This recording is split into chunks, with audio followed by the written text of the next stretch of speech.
Today, we're exploring trends shaping engagement and success, future proofing your association meetings. My name is Amanda Law. I'm the event marketing manager here at Cadmium, and it's my pleasure to be your MC today. At Cadmium, we're always exploring what it takes to keep association meetings relevant, engaging, and impactful, especially as technology, attendee expectations, and event models continue to evolve. Today's conversation brings together event leaders who are not only navigating these challenges and changes, but leading the way in how associations connect, learn, and grow. We're joined by an incredible team of event leaders from association headquarters. These leaders include Ashton Hall, Senior Director of Meetings and Industry Relations, Brooke Passy, Senior Meeting Manager, and Melanie Ryan, Meeting Manager. Together, they'll explore how associations are rethinking engagement through technology, personalization, and strategy, sharing real-world examples and actionable insights you can apply to your own events. With that, please join me in welcoming our panelists, Ashton, Brooke, and Melanie, and I'll hand it over to you. Thank you all. Awesome. Thank you, Amanda. And hi, everyone, and welcome. So our goal today is to make this a conversation piece and really share real-world examples, lessons learned, practical strategies that have helped us engage members and enhance our attendee experience. We'll explore what's working, what's changing, and how you can adapt these insights to fit your own programs. Between the three of us, we work on associations covering trade, allied health, medical, and scientific categories. So I really hope we can provide you with at least one takeaway to fit your event at the end of this. Brooke, Melanie, and I have done this session and spoke on this topic a few times now. And what's really cool is that it's never the same information, which really shows how our events are continuing to evolve. So with that, I want to start with a quick pulse check. And I'm going to open it up to both Melanie and Brooke, but I would also love to see everyone's responses in the chats as well. We're all learning from each other. We're no experts at this. We're all peers. So we would love to hear from you all as well. So with that, Melanie and Brooke, I'll start off by asking what's one trend you're seeing right now that's significantly changing how associations plan meetings? And I'll start with Melanie. Sure. I've seen that definitely the younger generation that are now attending meetings, they have different priorities when they're committing to attend the meeting. So it's very important to take that into consideration and also get them involved in the meeting planning process. So some of the organizations that I work with, they have a younger person on their program planning board. And that person, and the committee that is behind them really helps tailor some of the program and activities so that, the future of your association is going to attend the meeting, engage in the meeting, and, keep your association going. So getting them involved at an early stage, I think is something I've seen that's very important. And Brooke, how about you? Yeah, I would agree with Melanie for sure. We're definitely seeing the generational shift, especially in allied health, with nurses, just the industry in general has been shifting for the last few years. But the other big piece I think I would go with is personalization. And part of that comes from the varying generations that we're seeing in the workforce and as the attendees of our events, right? We still have the members who've been coming for the last 20 years and expect to see some of the stuff that we've always done year over year, as well as the new people who, want shorter sessions, want more interaction, want to be able to sleep in or go out at night and not be in educational sessions for 12 plus hours a day. So the personalization, or probably more important, the ability to create an event that allows the attendee to personalize the agenda a bit is sort of the main crux of what we're working on with my main association, which is in the nursing field. Yeah. And, and building on that personalization, or the idea of personalization a little bit, something that the three of us talk about a lot is how we know attendees are looking for that more tailored, meaningful experience at an event, and how data is really making, is really a big part in making that happen. So Melanie, how are you using attendee data to personalize your event experience? Yeah, I think one of the great things is with online registration, you can really capture any of the demographics of your attendee that you want. And from there, you can really cost effectively target people and make sure that they're seeing the part of the program that is going to be most interesting to them. So, for my organizations, again, we work with associations. So, you want to do everything on a cost effective, in a cost effective way. So it's targeting emails, and we take, the different demographic groups. So whether it's a specific track and programming, and, email those people that are interested in that track, and, feature the speakers and the programming that's going to go on. Or again, going towards that younger generation, reaching out to new attendees or the younger attendees and highlight the activities going on at the meeting, maybe beyond programming, networking activities, things in the area that they can, engage in when they have off time from the programming, and target those people and give them the experience they want at the meeting. So if you're advertising it that way, they're going to hopefully really be interested, and engage at the meeting and spread the word and get more people to register. Yeah. And Brooke, I'll hand it off to you. Yeah. So I think jumping off of what Melanie's saying, I'm going to get a little more specific just in the sense that one of the biggest things we've seen, which isn't shocking in the nursing industry, is that the last, I think, 3 years now, about a third of our attendees have been self-proclaimed first-time attendees. So that's a huge, huge portion of our population. And, the question becomes, why did they come and how do we get them to stay? And, we've tried focus groups in the past and those never seem to work. So last year, I guess 2 years ago now, we created a conference buddy program, which again, like Melanie said, looking for low cost things, cost us nothing except time and a few extra emails. But we paired up, or we offered the buddy program to anyone who said they were a first time attendee. So they didn't all say they wanted to participate, but we've had people select that they want to participate, and then we team them up with either a conference planning committee member or some other volunteer leader. We're selective with our board because we don't want to overstretch them. But and we sort of laid it out for our buddies or experienced people as sort of like a 3-prong check-in, like a check-in before conference to see, what kind of support the attendee is looking for, an attempt to meet at the conference, and then a check-in after conference to see how they felt about it. And we gave each leader about 3 to 4 people, so it wasn't overwhelming. And again, the experience is really varied because they wound up being personalized, right? Some people wanted to meet every day and do a check in with their buddy. Some people had no interest in actually physically meeting up at all, but liked that they had a person that they could text just about any question they had.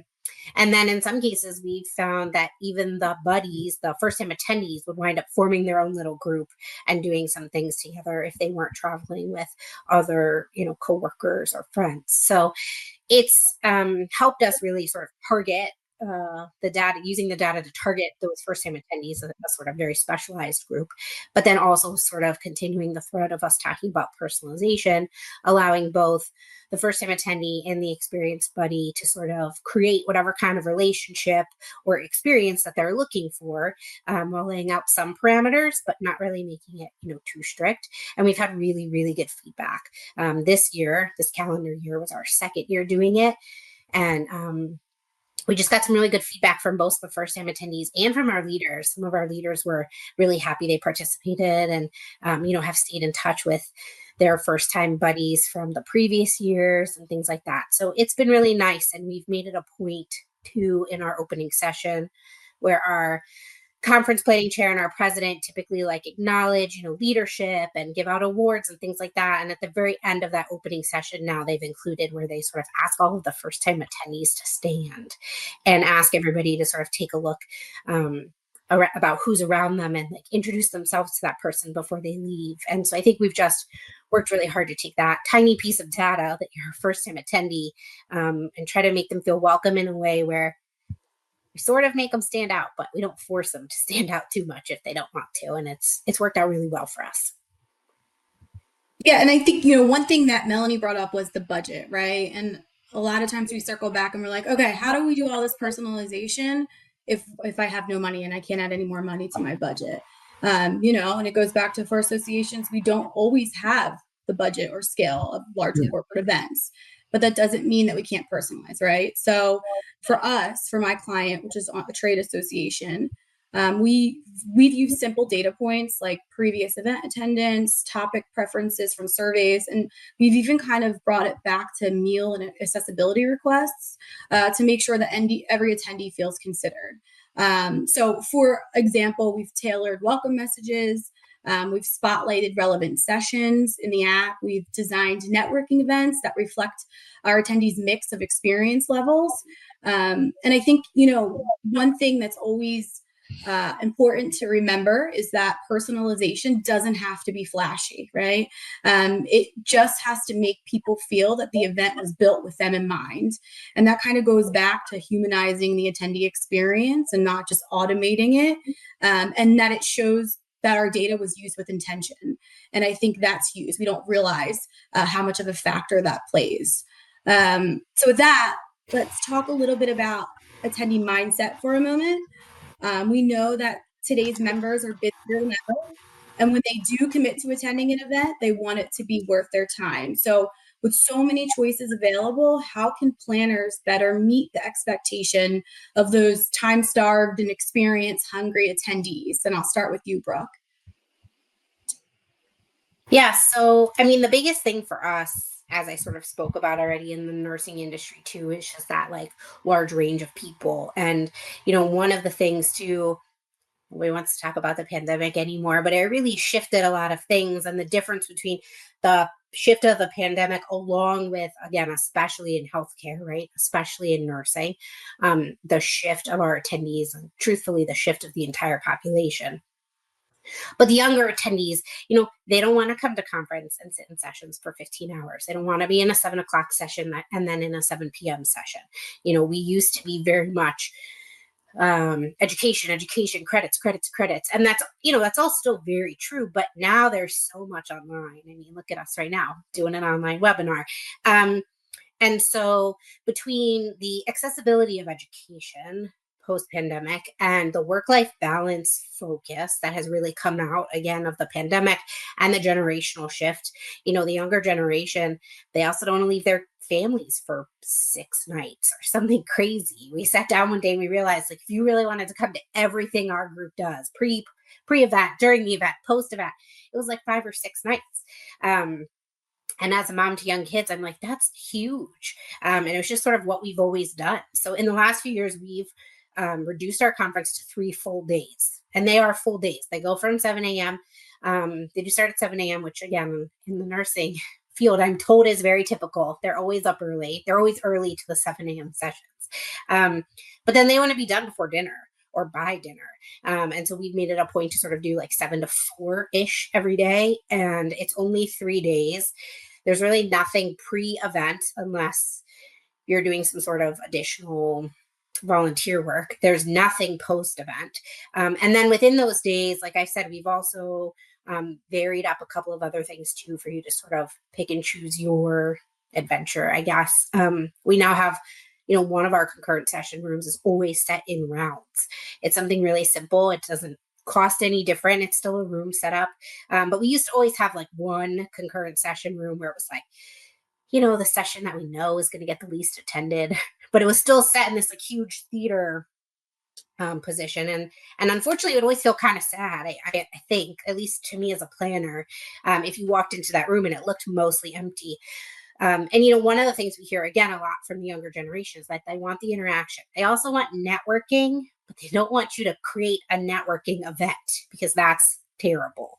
Nobody wants to be forced to network, but they come to events to network. So one of the ways we've tried to sort of pull all of that together too is having this concurrent session room that's always set in rounds. And our planning committee does take some time to now like hand select which sessions go in that room. And we definitively put the sessions we know will be least attended in there. But sometimes there are also sessions where we specifically think that the topic will encourage interaction, or will even encourage certain speakers to, like, present some sort of medical problem or question or case study, and then sort of say, all right, everyone at your table, why don't you discuss this? Because as much as people don't like to be forced to do that either, eventually somebody says, hi, I'm Brooke. Oh, it's nice to meet you. I'm Melanie, right? And now we've somehow created more interactive education and some networking. And most of the time, we learn more, or I don't want to say more, it's probably bad. We learn a lot from the other people, right?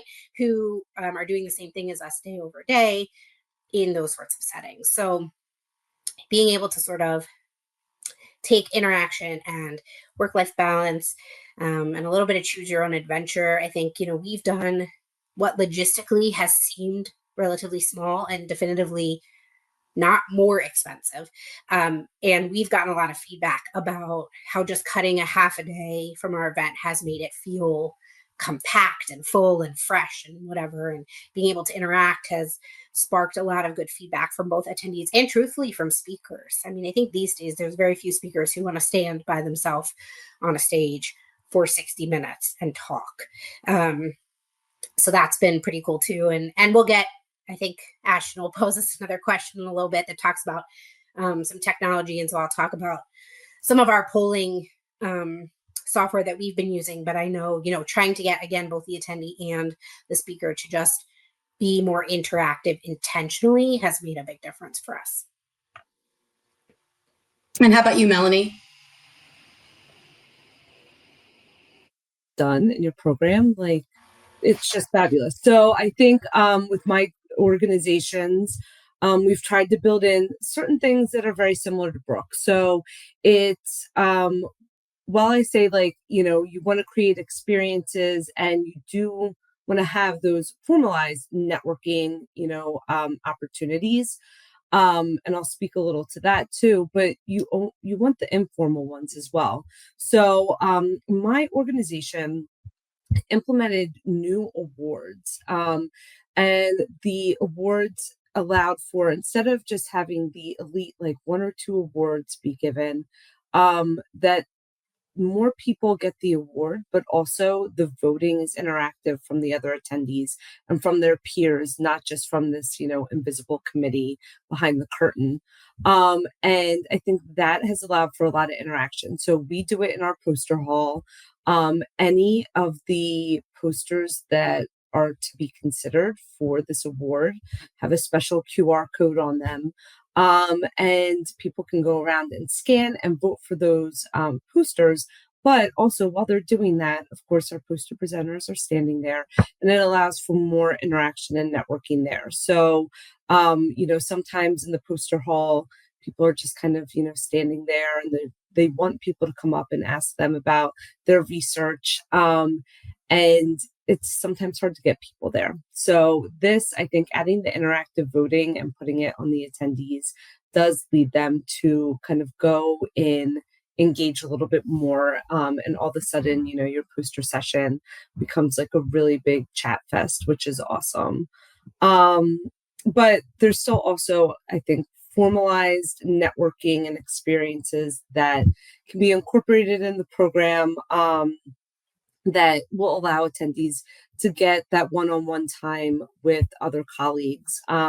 So I know for my groups, I have an international client, and they really like to embrace the location that they're in. So some type of local experience, whether that's brought into a networking event, or if they have an excursion. So we were just in South Korea, and when we were there, we had a local traditional Korean band come in for our networking activity. Now, they put on an awesome performance. It had lots of lights. It was very cool. And one of the things it did was drive conversation, because it was very interesting and very different from anything they've experienced at, another meeting for this client. So I think, that started discussion after the performance, and led into some other activities we had planned during that session. But then also there's, just different things of like when we were in Seattle, we had a networking session and we brought in the fishmongers from Pike Place Market. And that was not a huge expense. It's interactive and the attendees can choose to go and throw a fish with someone else, or they can just watch. And that was amazing how engaging it was, how much social media traction you can get that way. So you want to make it, everyone lives on social media this day. So it's good to kind of get those, Instagrammable moments at your meeting. And it builds camaraderie between everyone when you're doing something kind of outside the bucket. Like you've been doing research and talking about research all day, and now all of a sudden you're like throwing a fish. It's, I think things like that where it's a balance between, or wellness events and doing yoga and then what the main focus of the meeting is. And it drives conversations in unusual, outside of the classroom. So that would be my 2 cents there. I love that. I'm gonna go throw fish. Sounds exciting. It was a lot of fun. Sounds exciting. So, and I think for me and for my trade association, and it kind of plays hand in hand with what both Melanie and Brooke said, we really started focusing on quality over quantity, right? So, and it took us a while to get there. Our volunteer leaders, they didn't understand it at first. They were like, oh my gosh, everyone's coming, they're paying all this money. They have to have content from 8 a.m. to 5 p.m. And if we leave any free time, they're not going to want to come and they're not going to get anything out of it. And we were like, no, absolutely not. Like, they're still coming, they're still getting their CECs. We're just now changing the experience a little bit. So we really pivoted how we were designing our programming and prioritizing the meaningful experience a little bit over the content, right? So giving them what they need, but taking a look at that and focusing on that engagement. So we started doing like interactive learnings, small group discussions. We were pivoting and giving the attendees an option to actually personalize the agenda as well. And from that, we found that, it was kind of evolved and was like attendees don't just want to sit and listen anymore, right? There has to be a little bit of empathy involved. And with that empathy, naturally becomes engagement. And that was a huge pivot for how we have done our meeting. And it's been pretty successful for the past, I would say 2 years now. Like I said, it took a while. It probably took about 3 years of conversation in the boardroom to even get them to agree to change what they've done for the past 20 years. But we're definitely seeing benefits from those tough conversations and pivoting our program a little bit. So, with that, we can talk all day about personalizing events and how great it is to personalize the events and what that means. But are there risks, right, to over personalizing the events? What's the downfall of that? So, Melanie, I'll start with you. Sure. I think that, if you push everything so much, and it's great, we all want a personalized experience, but sometimes it can be too much and maybe slightly overwhelming to the person that is just trying to navigate how they're going to experience this meeting. So I do think that people can disengage if they feel like they're getting either too much information, the information's coming too frequently, or almost if they're presented with too many options. So I think there's really you have to find the right balance of being able to push out your targeted information, your agenda, your personalized experiences, with also letting the attendee maybe just fully explore everything that's an option rather than kind of, where you want them to go, and the way you think that they should experience the meeting. So, you want to make sure that you find the right balance so that attendees don't disengage and just kind of turn off the notifications they're getting. And Brooke, how about you? Yeah, I agree with Melanie. I think a lot of what we're talking about today is, on the newer side, right? What the younger generation is looking for, how we can change things. But again, at least, especially with my group, you also have to remember the probably 50% or more people who've been coming for 10, 15, 20 years, who were confused that we were 3 days instead of 3.5 days, who are accustomed to going to sit in one room that was covered, one area of education, and they could just sit there all day and go session over session over session. So I think there's definitely a balance, which is, the key word that Melanie said, to really try to find and strike with your planning. If you do too much too soon, too fast, right, that's typically not going to find you the success you want. I will say this past year, my planning committee went into it and they said, okay, we're going to try these 3 new things, and we're sort of going to throw them all against the wall and see if they stick. And 2 of them were great, and 1 of them wasn't, and I had a conversation with a really valued exhibitor sponsor, and she was like, I give you guys kudos for trying it, but it just wasn't that good. And so, we also all had to go into it with the humility of, we're going to try these 3 things, and some of them are going to work and some of them might not work. And the ability to say, like, this one thing that didn't work, we're going to go back. We're just going to flip the switch back to the way we did it before, and be able to say, well, we tried. And then this coming year, we're trying something different. And so it's all about balance, I think, and making sure that you're attending to the people who want the personalization without totally straying from probably, whatever your meeting is best known for, because there are people who come back every year because of the longevity and the, I don't know, there's some sort of sense of comfort, right, in like knowing exactly what this event is going to be when you go year over year. So I think there's just the moment you have to make sure that you're not totally straying from what the event is at its core. You talked about putting different weights to different components of the meeting, but not necessarily being like, we don't care about education anymore at all, right? Obviously, they're still coming for the education, but how do we tweak this or tweak that? And, how do we not stray from what we have been and why people come to this event, while still looking sort of at the future of like what's next in meetings, and making sure we're getting enough of that to keep the new people coming back for years. Yeah. And I think, Brooke, you said it well, like finding that balance as well as trying things, right? You may try it, they may not work. You may try it and you may have to adapt and pivot for future years.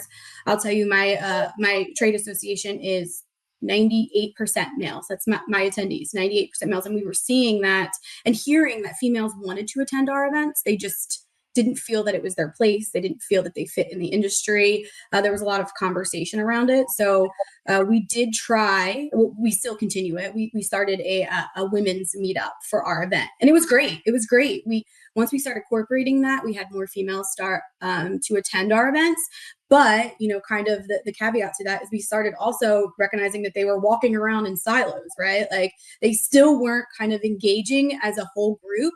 It was great because they were there, but we kind of over customized that networking experience and we kept them in their own silos.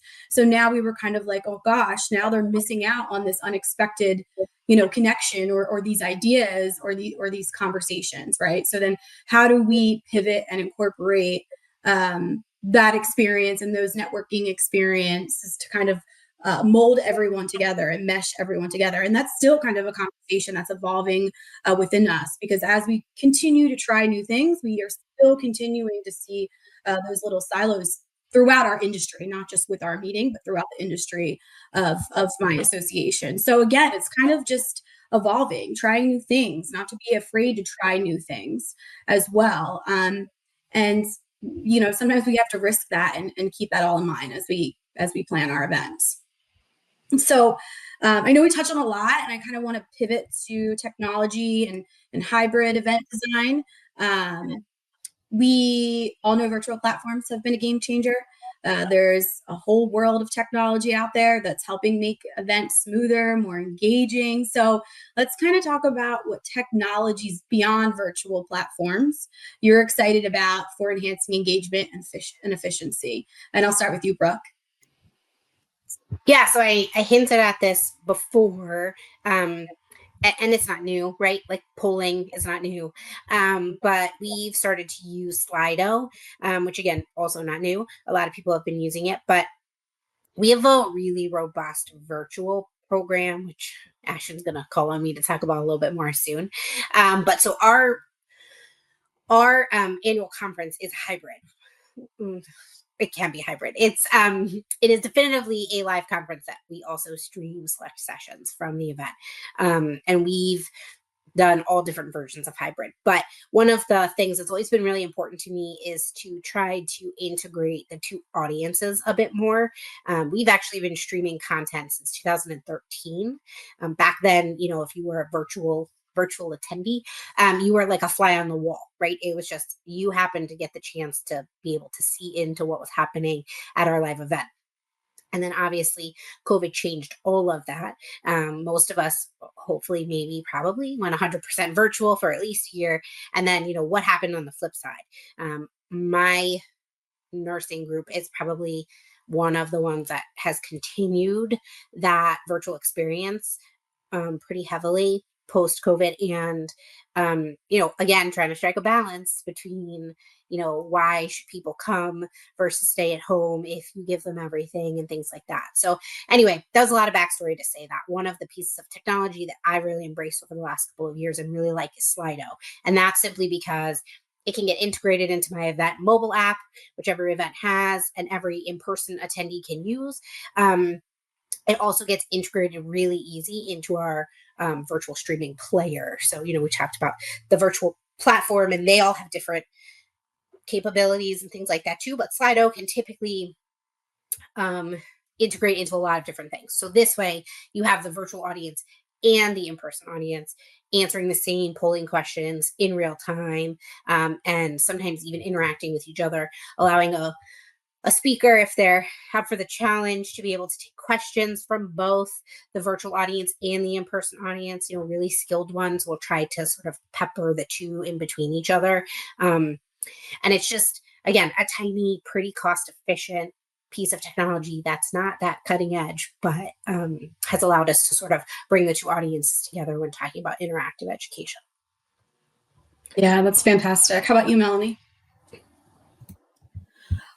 So not a new technology, but I think like an ever evolving technology is a chatbot.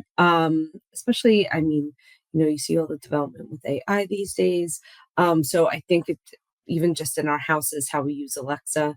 So this technology is always evolving and I think is very helpful for attendees that are having the in-person experience.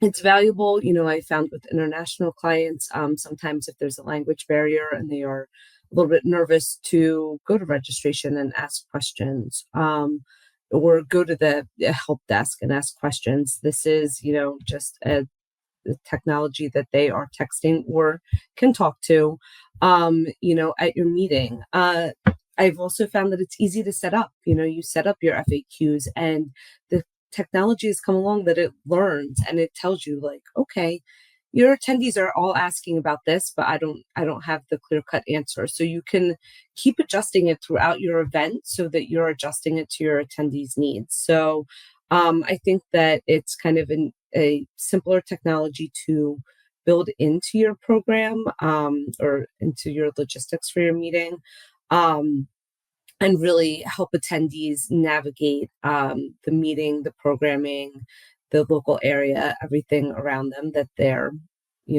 interested in. So I have found that this is a good one, along with, I love Brooke talking about integrating the hybrid attendee, but this is, really great for the in-person attendee. Yeah. So I'm watching my time because we could probably talk for hours about meetings. So I just want to make sure that I skip over a couple questions that I have for you all. So I'm going to punt kick this, as Brooke mentioned, to her, this next question, to her to kind of talk about what I think is a client success story. Hybrid was new for a lot of us post-COVID. Her client started it prior to COVID, continued it after, and then it also continues to evolve. And her client not only does it, but she does it really, really well, and she's really successful at it. So what have you seen? What have you done? What have you seen that and what challenges are you still seeing? Yeah. So as Ashton said, and I mentioned just a bit ago, my organization that I work with for the majority of my time has been streaming select sessions from our events since 2013. Again, originally it was simply, the top 5 sessions or so. And again, you felt like a fly on a wall. There was no interaction or anything like that. They just had the ability to watch. Um, and then we did, because we had this relationship with a virtual platform and we already sort of had the streaming component of our event, it actually made the transition easier, we'll say. In COVID, we went from, obviously a canceled in-person event to a 100% virtual event. My event is in June every year. So as we know, it was March to June. So it was pretty quick, but we were able to pivot pretty quick. And in the nursing industry, they were hit real hard, right? In every part of their lives. And so our leadership too decided to make it free. So it was free. Our full annual conference is free to every person or every member. For our full virtual event. And we did things like we sent a welcome box, instead of a tote bag. It was branded, and things like that. We have done individual things like that. The hard part for us, and this is something if any of you ever really want to get into virtual education that you need to remember, is the value of your education is important. Because once you make something free, it's really hard to start charging for it again. And in 2021, while lots of places were open and, somewhat back to normal, I guess it depends on where in the country you were and, the different laws and things that were happening in those areas. We still had far too many nurses who were just like, we can't leave. Like, we can't leave hospitals. They won't let us. We don't feel comfortable, whatever it might have been. So 2021, we actually were 100% virtual again. And again, really focused on the experience as best as we could and did things like that. I think that was when we did our welcome box. I even did like a presidential reception. That was like a cocktail class over Zoom. So we really embraced it. And then when we came out of COVID, we kept it the same way because we were predetermined to do our 2022 event with an international sort of version of our organization. And so, travel in 2022, I think there was a new variant. International travel specifically was still difficult. And so the idea was it had to be as accessible as possible. So we still streamed. We were back in person, but we streamed every single session at our conference. And we had a vaccination requirement.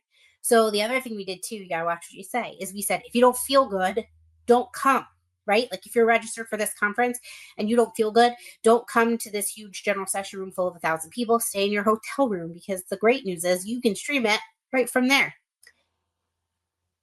Well, halfway through that conference, we heard some ladies in the elevator say, "Hey, I'll meet you by the pool to watch this afternoon's session." And the following year, we went to Vegas. So as you can imagine, we were like, "Oh, well, we can't give them that much access." So in 2023, we rolled back the access, the virtual access. We did not stream every single session. And we also decided to not allow in-person attendees. If you registered for in-person, you didn't have access to the streaming content. And we made some exceptions, right? We had some people who were like, "Oh, I had to leave a day early," or things like that. And we could obviously turn on the access for them. But, that was a lesson that we had to learn. And we started to hear like, if we let them watch every single session, they're not coming anymore, which I will tell you, previous to COVID, that was not the case. Especially working with a specialty nursing organization, they already have it predetermined. If there's 2 or 3 of them that work together, they would rotate who would go every year.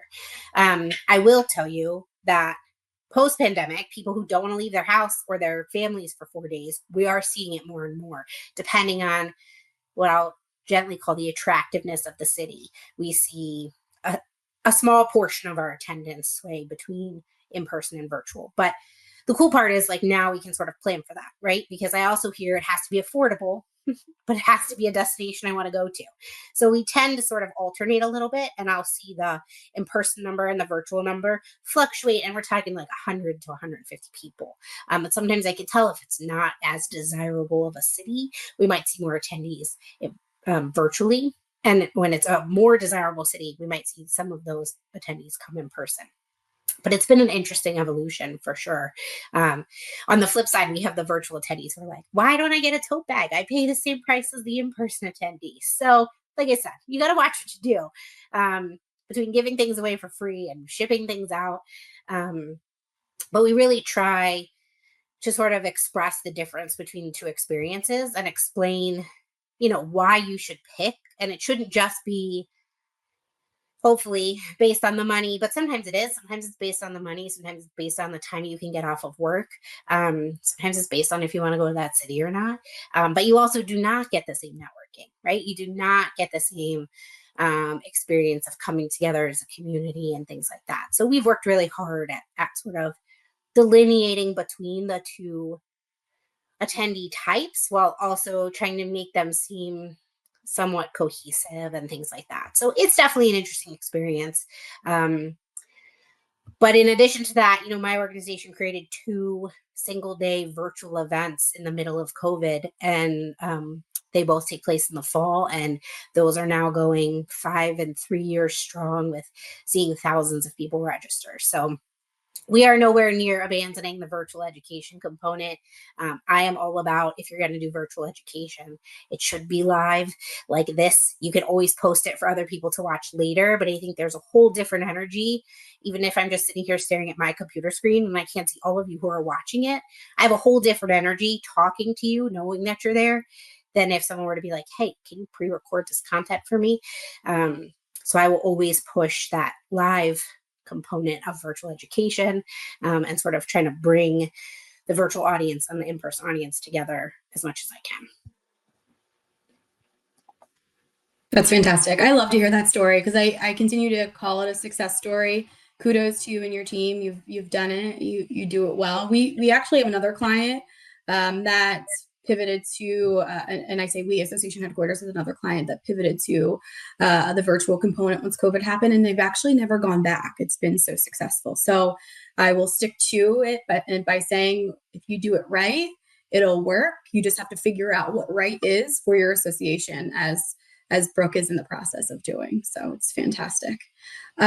So with that being said, I kind of want to look ahead, and I also want to, finish with a few closing thoughts and then get to Q&A. Looking ahead, if you could give one piece of advice to association planners today and what they're facing with this fast changing landscape, what would it be? I can start by saying, I think my biggest piece of advice is to stay curious and adaptable. The pace of change isn't slowing down. So whether we're talking technology, whether we're talking member expectations, or how we define engagement, it's not slowing down. And we're really seeing, we have a huge team of planners that plan on a large number of associations. And we're really seeing that the planners who thrive with this are the ones that are willing to experiment, who are willing to test new tools, and who are willing to keep learning. And sometimes that's a little scary. So I would say don't wait for perfect. Don't wait for it to be perfect. Start small. I think we've mentioned that a couple times today. Take a look and measure the impact, and then evolve as you go. And that would be my piece. And I'll hand it over to Brooke. Yeah, as you were talking, Ash, and I was thinking about your question, and I'm going to have probably a similar answer to yours, which is like, just don't be scared to take the risk, and don't be scared to try something new and fail. And don't be scared to communicate to your audience, right? And this is, a life lesson probably, but I see it a lot in planning is we'll try something new and we don't tell anybody. And then when it doesn't look good, nobody wants to admit it was their idea. As we've been trying some new things, we've made the marketing actually say exactly that. Like, hey, we've heard your feedback. This year, we're going to try X, Y, and Z, and we're going to see how it goes, and we're just as easy to say like, oh, well, we tried it and it didn't work, and I've said that on this call, but we've actually said that to our exhibitors, to our sponsors, and to our leaders and our attendees, and we make it very clear because it has to be controlled chaos, right? But it's like, we're going to try this, and this, and we're going to see what happens. And, we're very happy to say like this year, we're going to flip one of them back, and being that clear that you're trying new things, I think is almost better than just like trying something and don't say anything and hold your breath and see if it works. Because then if it doesn't work, who's falling on the sword? Whereas instead you can just be like, ah, well, we tried, we gave it our best shot. So I would say like be willing to take the risk and be willing for it to fail. You just got to be open, I think, a little bit more because, like Ashton said, things move so fast that if you don't try them, you'll never try them, and then you'll get stuck too. So it's we've said balance a lot today. I think it's all pretty much just like a balancing game across the board. Friendly balance. Melanie, how about you? I'm like, you guys both answered that so well. So I agree with everything you say, and I really don't have too much to add to it. I do think, again, it's balance, it's listening to the feedback that you get from the meeting. It's not being scared to try something new, and allowing it to succeed or fail. So I think so many of us are just like, step and repeat and just go into what, that worked before. So we're just doing it again this year. And while that is easy, that's not revolutionary. So or evolutionary. So I think again, just, taking the risk to try something new, and re-engage your attendees in a different way. And assessing at the end, and hopefully it's a success, and if it's not, rethink it. But just don't keep cutting and pasting, because I don't think that's going to work. Perfect. And I have one more question that I'll kind of pose to the group and open up. So as we look forward, looking at your specific association, what's one trend you're watching closely and that you think we'll be talking about at next year's conference? And I think for myself, I can start off again looking at my trade association. I think that we're still going to be talking a lot about AI, and it drives me crazy that we continue to hear AI, but I think it's continuing to evolve and not just be a buzzword anymore, right? I think we all used to just mention AI. We're incorporating AI, but what are we doing, right? It was this big buzzword. So I think for us, there's this next wave of how we use AI to truly personalize it, kind of going back and circling back to the very beginning and we're talking about personalization, how we personalize the member and attendee experience for us. And whether that be, we've been looking at smarter matchmaking. I mentioned a couple of times customized agendas, real-time insights that help planners, that help us as all the planners make on-the-spot decisions. It's again moving from a behind-the-scenes tool to like a true partner for all of us. And I'm excited to see where that is going.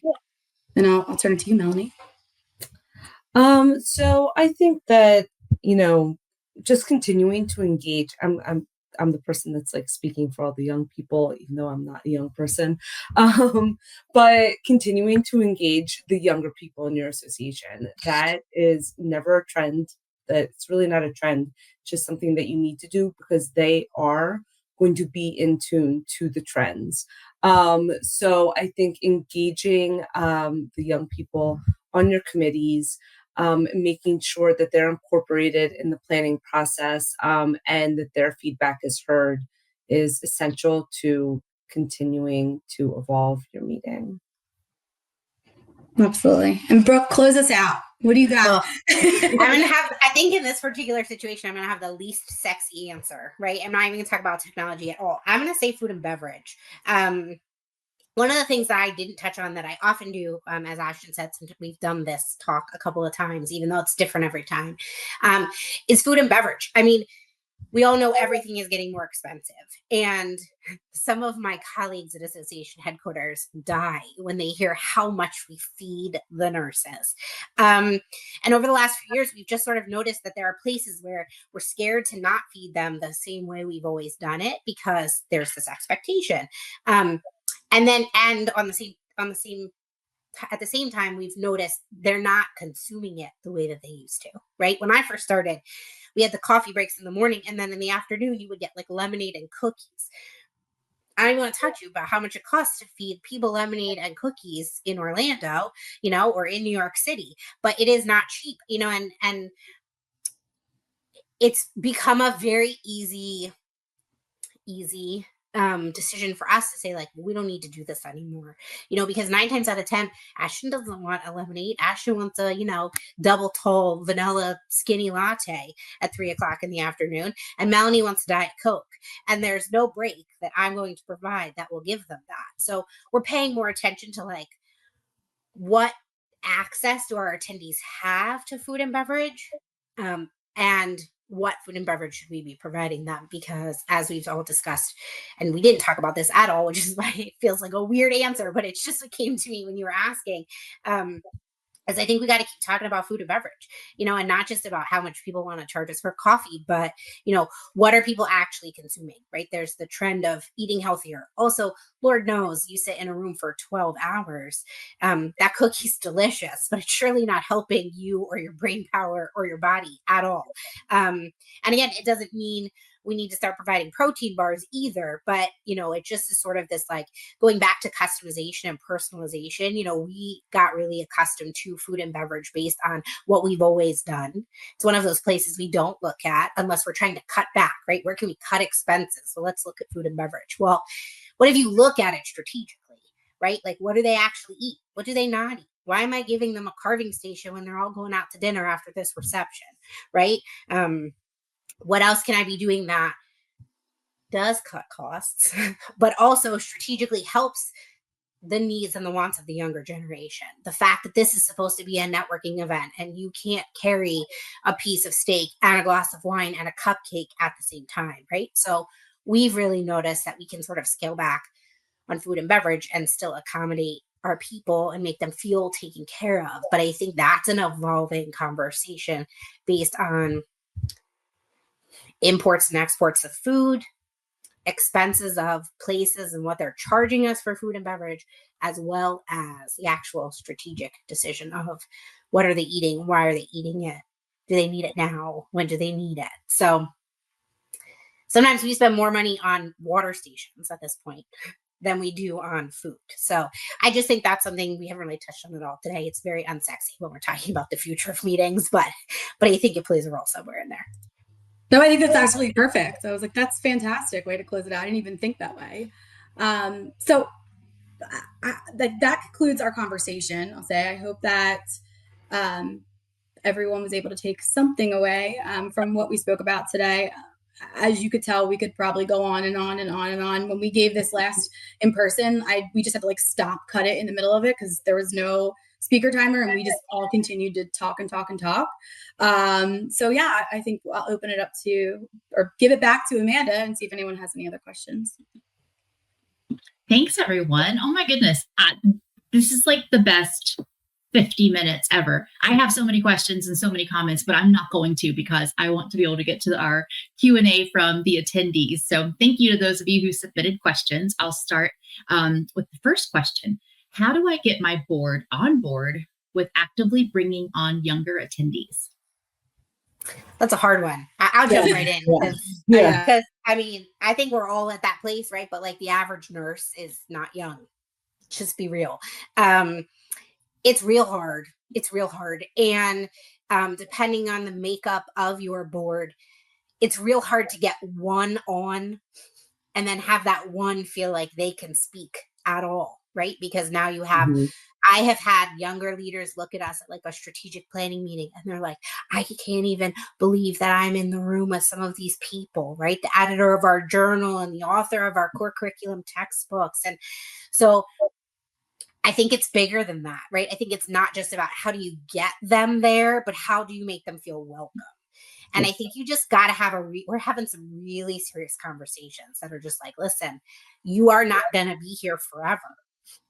And if you don't help us and help us transfer your knowledge to the next generation of leaders, we're going to be in trouble. I think you have to make them feel like their experience and knowledge is so valuable that you want their help to start grooming the next generation. And depending on the personality, sometimes that helps. And if you can get a couple of them to do it at the same time, like I said, if you can even get like 2 new members, you'll find they'll sort of like lean on each other. And then you also have to try to get those experienced people to listen when those new members talk. Yeah, and I think kind of Masterclass. yeah, I was like to piggyback, and Brooks jumped right in there too, right? I probably will say this a million times, tough conversations. Those tough conversations in the boardroom, they're like something we all dread, and we've had to do the same thing. Like we were struggling with our board. It was an older board, and the mentality of our board was we've sat here we've done this for 40 plus years. I don't need a 25-year-old coming in and telling me how to do it, right? And for us, we were able to look at a lot of the industries and associations around us that were not even competing, that were similar, and kind of comparing and saying, look what they've done, right? Look how they've grown. Look at the growth that they've had, and comparing that with their demographics and some of the things that they've done to pivot their meeting. And again, it was a tough conversation. They didn't want to hear it. What they've done for 40 plus years has worked, and it didn't matter. But it really was when they started seeing the growth of kind of other associations and organizations around them, we were able to dabble in a little bit and then have those conversations and then start trying things one by one, right? Start really dabbling in slowly, right? Like be adaptable. I've said that a couple times, but dabbling in and really, again, really going back to tough conversations, which I think is the motto of any boardroom, right? Yeah. For Yeah, sure, and for what's sure. funny, Ashton, is I see that too with my trade association that I work with. They don't really engage young people the same way. The scientific groups that I've worked with, I think all researchers work in labs, they work with younger people, they hear them and see them all the time. So it is a lot easier to get those types of boards and committees to engage the younger generation and also to listen to them. They, at least the organizations I've worked on, seem to really understand that those people are the future of their association and they want to engage them. So there was not convincing that had to be done.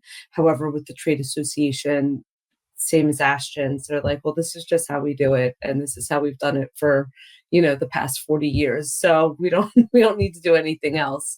And you're like, well, you know, might want to. So that's where the tough conversations come in. So I think it really depends on your group. Like I said, I think a lot of scientific and research groups, I've noticed on multiple groups like that, that they already know that they need to engage the younger generation. And it's not even a question of if they're going to engage them, it's how, and how can they do it more, and how do they give those people opportunities to shine. So Great answers. I think, gosh, everything that you just said, each of you, is so relevant and so perfect.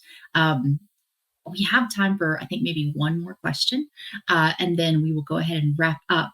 Like you said, we could keep this conversation going on for a while. I wish we had more time, but all right, this is a good one, I think, to end on. So polling software has been around for a few years. You talked a little bit about this. What do you think is the next frontier for real-time engagement? I feel that word clouds may have met their limit, and I agree. Anyone have a recommendation or a thought on what might be on the horizon? I mean, I'm gonna say I think it's gonna go backwards, but I might be the wrong person to ask. I think we're all so comfortable hiding behind our screens that um, I think you got to push people to talk to each other. And that's one of the reasons, our group talked about those, like, sessions with round tables. Because it's so easy to ask a question, right, in a question box. It's so easy to, adapt to polling. I have very, very old school attendees who still use IO mics. I kid you not. But that is the older generation, not the new one. And so I think it's interaction, because they talk about networking. The number one reason in most industries, and you ladies can tell me I'm wrong, but the number one reason in almost every industry that people physically come to an in-person event is for networking. But if you ask them to sign up for a networking reception, they're all busy. Oh, I can't. Nobody wants to be in that room where you're supposed to network. And so I think finding ways to get people to actually talk to each other in person, one person to another, is sort of what we're going to have to start facilitating pretty soon. Another really great answer. Unfortunately, we're right at time, so I'm going to go ahead and wrap this up. But I want to say thank you to each of you. Thank you for just sharing your expertise, for sharing such great examples and real answers. I think that I'm sure everyone has benefited from this, and people will continue to. Thank you again. Thank you to each of our panelists. Thank you to our attendees for joining us today. And on behalf of Cadmium, I hope you have a great day.